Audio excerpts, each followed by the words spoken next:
people started talking about an Amazon nation, building an Amazon nation. Yeah.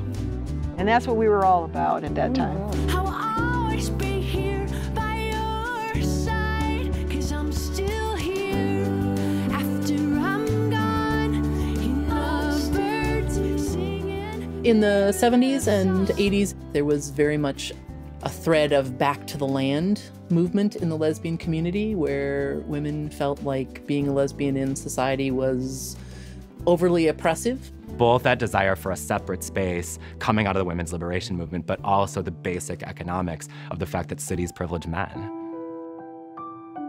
I think all of us really felt like, at least I was speaking for myself, damaged by sexism as young women.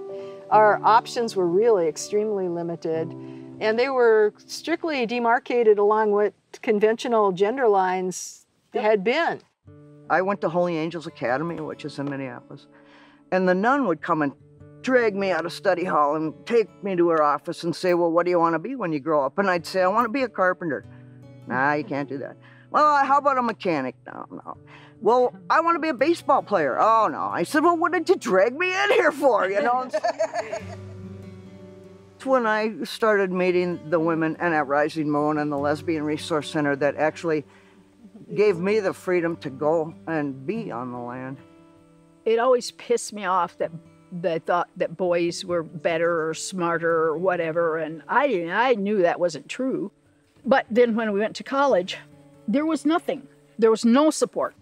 My son always knew since he was 2, and he's always been fine with it. It's never been an issue.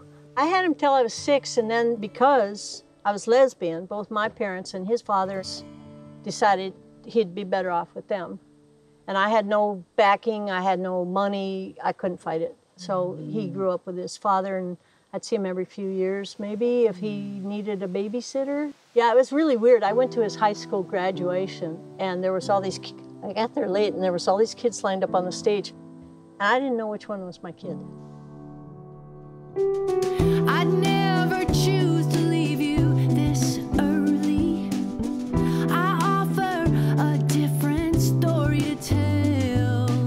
Then I guess our energies toward collectivism started going toward doing these things with women in various collective formations, like doing So's Your Old Lady with Jane organizing it, or helping out at the Lesbian Resource Center, which our friend Karen Brown started.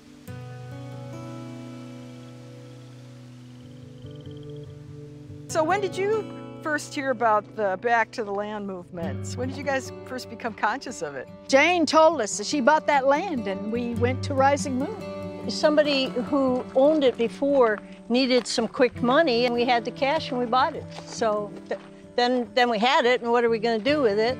Because we knew we wanted to be in the country. And we said, let's have a women's community. So having women around us was a huge part of that, and accepting supportive energy that wasn't critical, that wasn't assuming that we couldn't do things. And that's what we wanted, that's what we were hungry for, that's what we were looking for. On my dairy farm, I had a bull that I used for service, but then when it was time to ship him to market too, these 2 young men came out to load him, and they got, because he was a bull, they got all excited, and they got him all excited, hitting him and stuff like that, and they couldn't get him to go into the truck.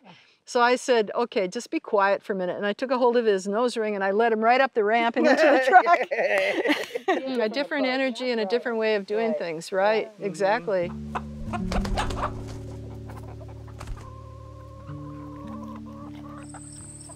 When we started this, or you start any business, you're willing to go without very much money. You work your tail off, you work 16, 18 hours, you maybe get 10 cents an hour, but you're building something. As you get older, as I've gotten older anyway, I've no longer wanted to work quite that hard for a dream. But then the younger kids come along and they've got all this energy and they say, well, let's try to do it without all the machinery. And that's what I think with the cycle, where each generation kind of reinvents idealism, I guess we're talking about. I will always be wherever you are. Being on the land with other women, it was about building things with women, community and movements and Some of the institutions. power. Yes, exactly. And then what could we create from that, if that energy? If we could get that energy and feel that supported and that much inspiration, what could we do with that? We'd build our Amazon nation with that.